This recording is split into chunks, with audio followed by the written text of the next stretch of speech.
Okay, next is Love, Death, and Robots. I feel like shows like Love, Death, and Robots, these like anthology series, I believe that's what they call, like where every episode is a little bit different. It's very different actually, but it just has something, one string in common. And with Love, Death, and Robots, it's like all about the special effects and the production and, you know, the sci-fi feel of it all. But I had watched maybe the first 2 seasons, I think, of Love, Death, and Robots, like when the pandemic just had started. And so it was not fresh in my mind. I was also quite elated when I watched it the first time. Another reason I don't remember too much about it. But I just watched an episode last night, and in these anthology like episodes, they're really short. They're like short stories, essentially. They're short, adult, animated film. Not that kind of adult film, but just like trippy, you know? And so the one I watched last night was really intriguing. I think I put it on by accident. Actually, this B&B has a really cool projector. I don't know if you can see that way over there, but it's like 100+ inch projector over there. So I was just watching trippy stuff, getting into it. And this episode, I did not know this while I was watching, but I just knew something was extra spectacular about it. This couch looks lopsided. It's annoying me. But anyway, moving on. But turns out David Fincher was involved, y'all. That's one of my favorite directors. Fight Club, in case you know. He did a lot. Okay. Anyway, so this particular episode that I watched was about a siren, and it was like an original twist on a siren story. This siren is special because like her skin was made of gold and jewels and stuff, and so she was obviously very protective of herself, but she also, like, there's a human aspect of it too, because you can tell like she's, my bad y'all, I got enough space now. But yeah, where was I? So this siren, her skin is made of like diamonds and jewels, and she just like Tiffany'd out naturally. And so like I was saying, there's this human aspect of it. You can tell she's yearning for companionship, but she don't know she can't trust nobody.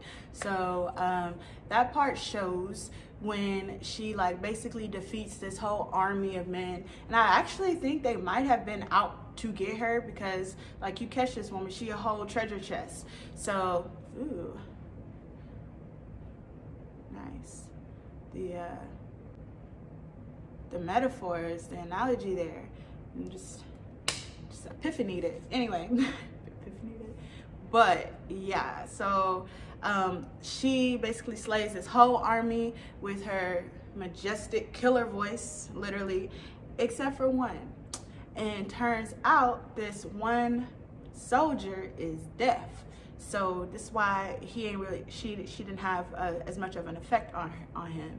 But anyway, she like realizes there's something different about this soldier. He was the only one who didn't die, and she was like kind of creeping, really. Like after they did a little battle, he got tired, he went up into the mountains or something, and she found him, and he was sleeping, and like she lies by him while he's sleeping, and like you can tell she's really letting down her guard, being a little bit vulnerable, too much so that when he wakes up, he sees her on top of him, and he completely freaks out. And he like they start battling again, but then like he gets a sense that she just actually wants to be close to him, so he kind of lets her a little closer, but she's like really creepy, like she's doing all these twigs dances around him, and I don't know, like peacock mating dances. I don't know what you describe it, how you would describe it, but she ended up getting close enough to him. They start to kiss. She like bite the shit out his lip, might even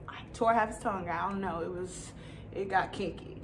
And after that, he headbutts her, and I'm telling y'all everything. But anyway, he headbutts her and he robs her of all her skin. He basically skins this woman because, like I said, her skin is made of jewels and gold, and you know, so he skins her alive.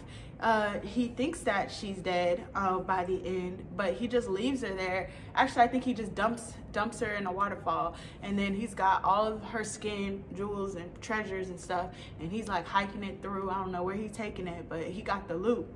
Well, sis was not dead, and him putting her back in that water just revived her, and she came back with a vengeance. Her siren voice completely penetrated his deafness, and I'm not gonna tell y'all everything since I basically already told y'all 99.99995%.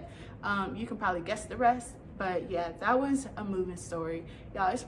That was probably only like 15 minutes, but visually it was just so intense. There's no words. It's just audio, sensory, you know, and visual compellings. Yeah, it was good. It was art. And I can't wait to watch the rest of Love, Death, and Robots. I probably will come back and like rent this spot for a week and just nerd out on film and content creation, because my creative juices were flowing, and I've been just really uplifted since I've been here. But I'll tell y'all more about the space later when I got more time and phone space. I might be able to tell you a couple more before I gotta get out of here, so stay tuned.